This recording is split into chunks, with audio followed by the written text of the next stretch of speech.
சொல் விற்பனமும் அவதானமும் கவி சொல்ல வல்ல நல்வித்தையும் தந்து அடிமை கொள்வாய்.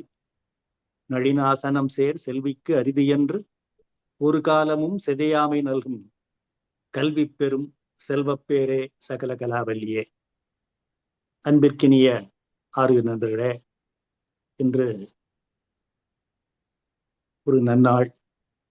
காஞ்சிபுரத்திலே ஏகாம்பரநாதர் கோயிலிலே இன்றைக்கு கும்பாபிஷேகம் எழுந்திருக்கிறது. திரு ஆவினன்குடியிலே கும்பாபிஷேகம் எழுந்திருக்கிறது.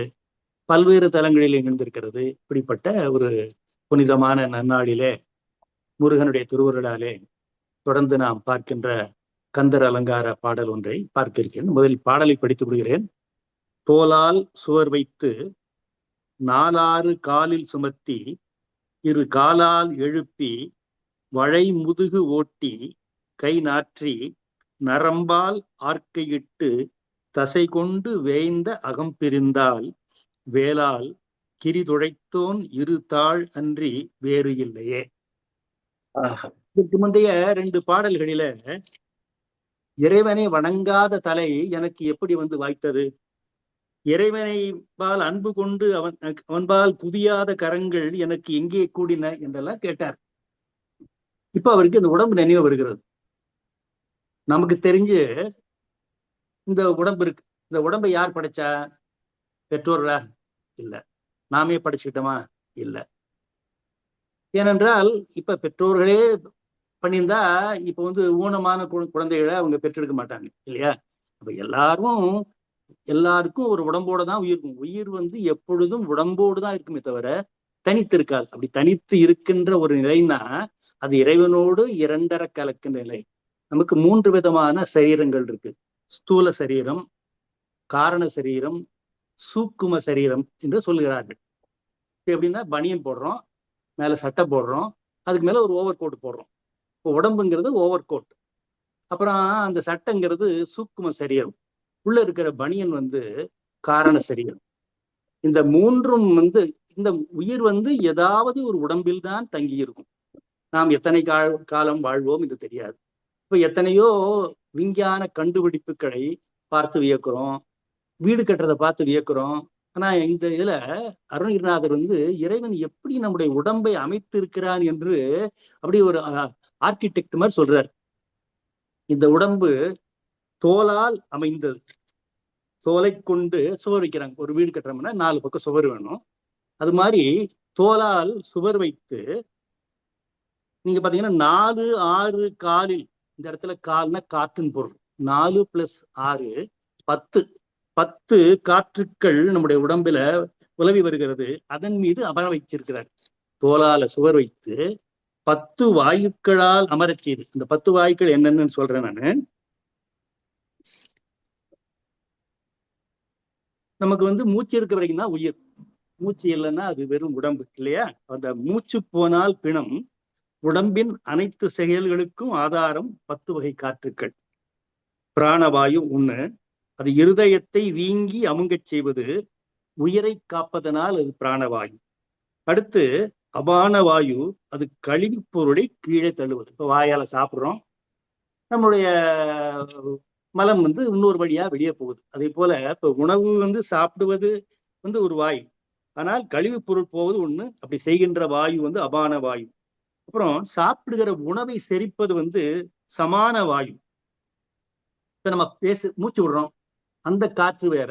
பேசும் பொழுது வருகின்ற காற்று நம்முடைய நாபிக்கமலத்திலிருந்து வருது, குந்தி காற்றிலிருந்து வருகிறது. ஆனால் அது பேர் உதானன் வாயுன்னு பேர்.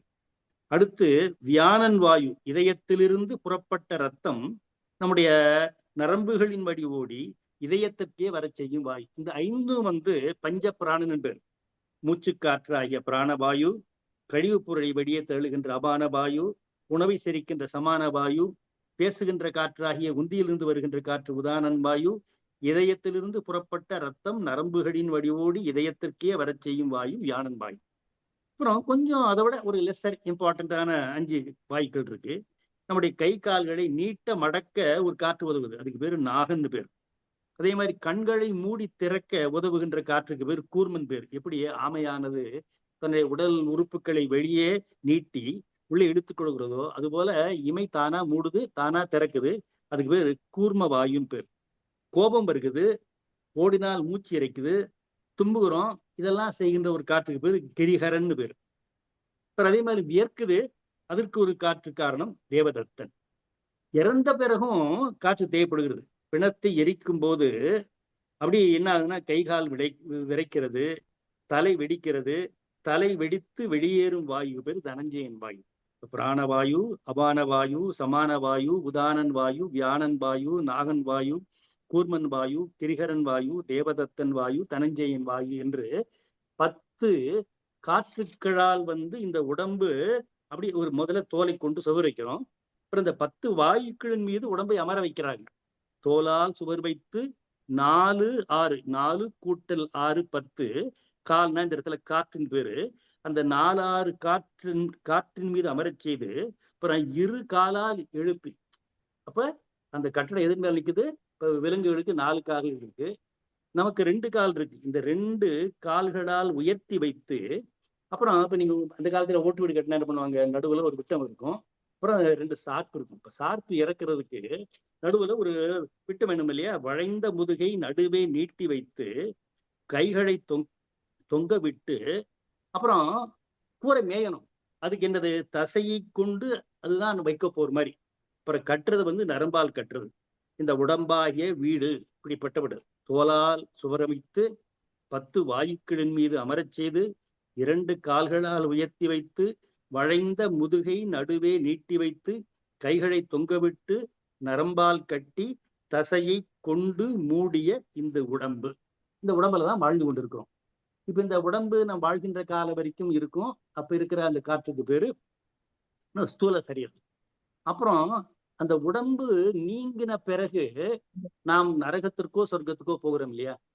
அப்ப அந்த இன்ப துன்பங்களை அனுபவிக்கிற உடம்பு எதுனாக்க சூக்கும சரீரம் பேரு. இந்த சூக்கும சரீரம் எப்ப போகும்னாக்க பிரளய காலத்துல போயிடும். அது போன பிறகு அப்பவும் காரண சரீரத்தோடு இருக்கும். இப்ப இந்த 3 உடம்பும் இல்லாமல் இருக்க வேண்டும் என்றால், இறைவனுடைய திருத்தாளில் சேர்ந்தோம் என்றால் நாம் அவனோடு ஒன்றாக கலந்துருவோம். இப்ப ஒரு இரும்பு இருக்கு, நெருப்புல போட்டா அந்த இரும்பு என்னாவது உருகி நெருப்போடு நெருப்பா மாறுது. அதே போல இந்த உடம்பானது இறைவன் திருத்தாளில் சேர்ந்தால் அவனோடு 2 ஒன்று கலக்கும். ஆனா இப்ப நீங்க ஒரு பாலை காய்ச்சணும், நேரடியா நெருப்புல கொட்ட முடியாது. ஒரு பாத்திரம் வேணும். பாத்திரத்துல பாலை ஊத்தி அதை கொதிக்க வைக்கிற போதுதான் அந்த பாலும் சூடாகும், அது வீணாகாது. அதே போல நாம் இன்ப துன்பங்களை நுகர வேண்டும் என்றால் அதற்கு இந்த உடம்பாகிய பாத்திரம் வேணும். நாம் உடம்பை ரொம்ப இன்பத்தினுடைய கருவியாக நினைக்கிறோம். ஆனா ஞானிகள் என்ன பண்ணாங்கன்னா, இந்த உடம்பினுக்குள்ளே இறைவனுடைய ஆலயம் கண்டு கொண்டார்கள். திருமலை சொல்றார், உடம்பினை முன்னம் இழுக்கு என்று இருந்தேன், உடம்பினுக்குள்ளே உருபொருள் கண்டேன், உடம்பினுக்குள்ளே உத்தமன் கோயில் கொண்டான் என்று உடம்பினை யான் இருந்து ஓம்புகின்றேனே. அப்ப முதல்ல நினைச்சாரு அது மலமூத்திரங்கள் நிறைந்த அது ஒரு மல பாண்டம் அப்படின்னு நினைச்சார். ஆனா அவருடைய ஞானத்தினாலே இது இந்த உடம்பானது இறைவன் உரைகின்ற ஆலயம் என்று கண்டுகொண்ட பிறகு இந்த உடம்பை பத்திரமா பாதுகாத்துக்கிட்டார். இப்ப நமக்கு கையில ஒரு மாணிக்கம் கிடைக்குது, அதை நம்ம வைக்கிறதுக்கு நமக்கு ஒரு நல்ல டப்பா கிடைக்கல.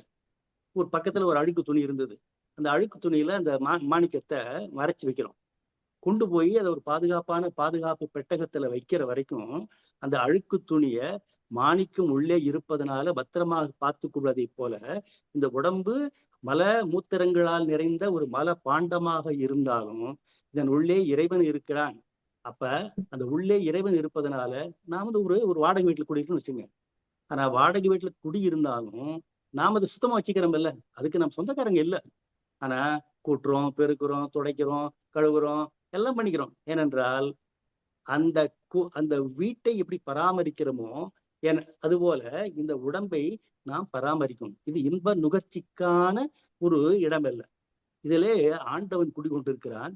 அந்த ஆண்டவன் இருப்பதனால அதை ஒரு ஆலயமாக கருதி இந்த உடம்பை நாம் பாதுகாக்க வேண்டும். இந்த ஞானத்தை ஞானிகள் இயற்கையா பெற்றிருக்கிறாங்க. ஆனா நான் வெறும் இன்பத்துக்காகவே பயன்படுத்துகிறோம்.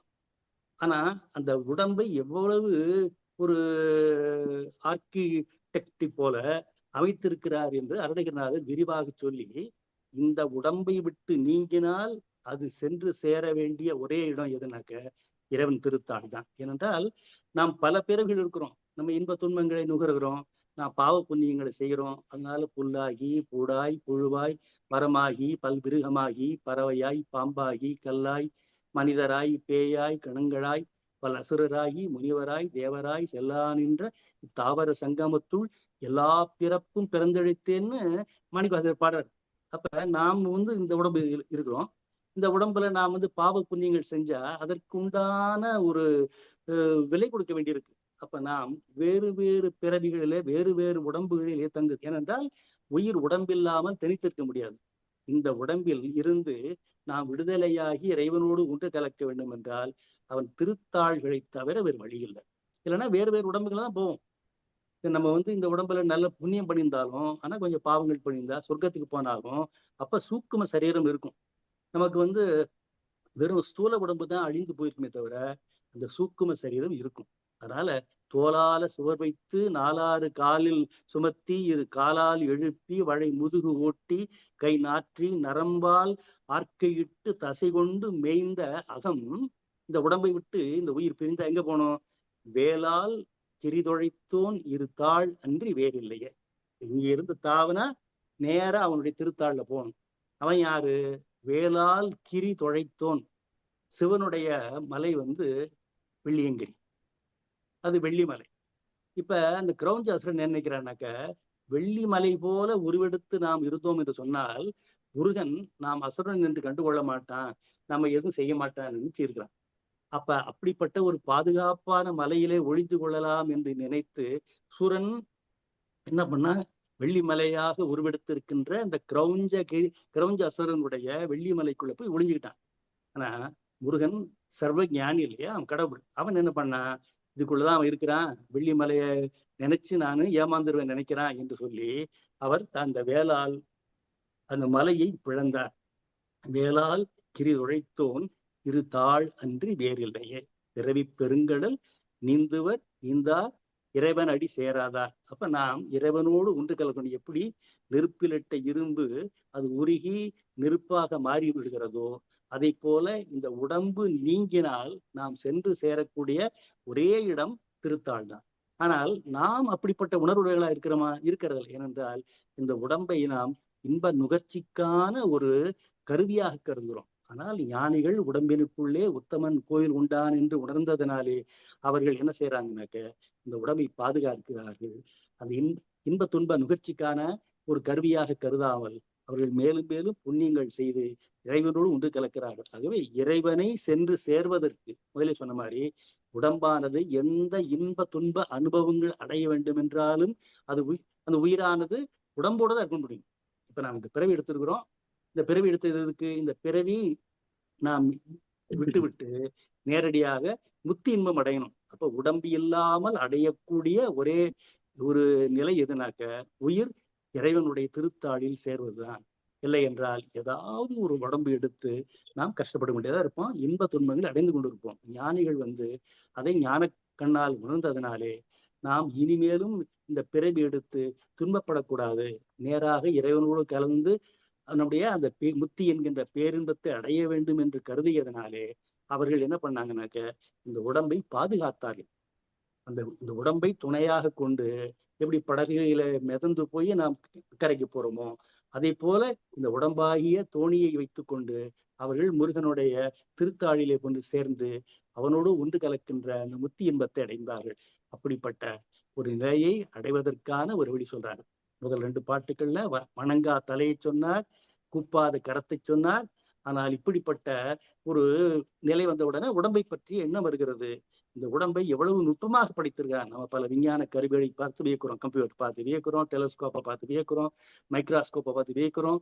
ஆனால் நம்முடைய உடம்பானது எவ்வளவு நுட்பமாக செய்யப்பட்டிருக்கிறது. தாய் தந்தை சமைத்த உடம்பு அல்ல, இது நாமே சமைத்து கொண்ட உடம்பும் அல்ல. இதை படைத்தவன் ஒரு இறைவன், அவன் பெரிய டெக்னீஷியன். அதனால அவன் தோளால் சுவர் வைத்து 4 காலில் சுமத்தி இரு காலால் எழுப்பி வழை முதுகு ஓட்டி கை நாற்றி நரம்பால் ஆர்க்கையிட்டு தசை கொண்டு வேய்ந்த அகம் பிரிந்தால் வேளால் கிரி தொழைத்தோன் இருதாள் அன்றி வேறில்லையே. அப்ப நாம் செய்யக்கூடிய ஒரே ஒரு விஷயம் என்னன்னாக்க, இப்படிப்பட்ட அற்புதமான உடம்பை தந்த இறைவனுக்கு நாம் நன்றி கடன் பட்டு அவன் திருத்தாள்களை அடைய வேண்டும். இந்த உடம்பை விட்டு நீங்கினால் நாம் சென்று சேர்கின்ற ஒரே இடம். வெளியே போறோம், நம்ம திரும்பி எங்க வருவோம்? வீட்டுக்கு தான் வருவோம். அப்ப அந்த முத்தி பேர் அடைவது ஒன்றுதான் இந்த உடம்பால் நாம் செய்ய வேண்டிய ஒரே ஒரு பணி.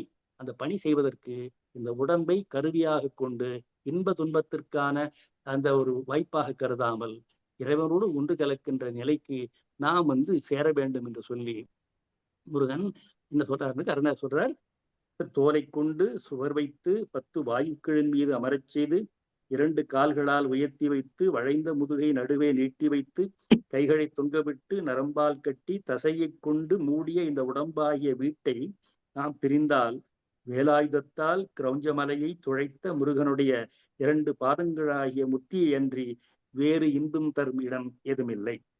4 6னா 4 கூட்டல் 6 10. காலில்னா காற்றின் மேல், 2 காலால்னா 2 கால்களால், ஓட்டினா நீட்டி விட்டு, நாற்றினா தொங்க விட்டு, ஆர்க்கினா கட்டும் கயிறு, அகம்னா வீடு, வேறுனா அகம்.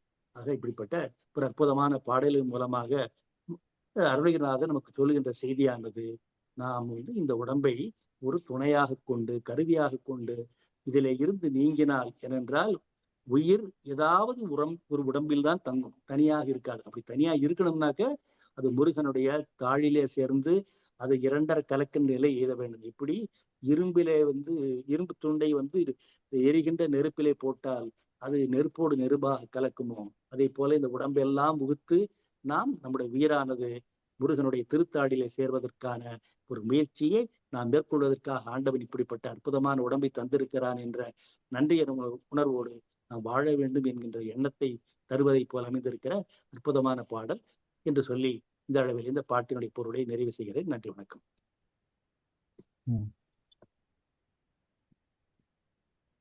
கொஞ்சம் கடினமான பாடல்.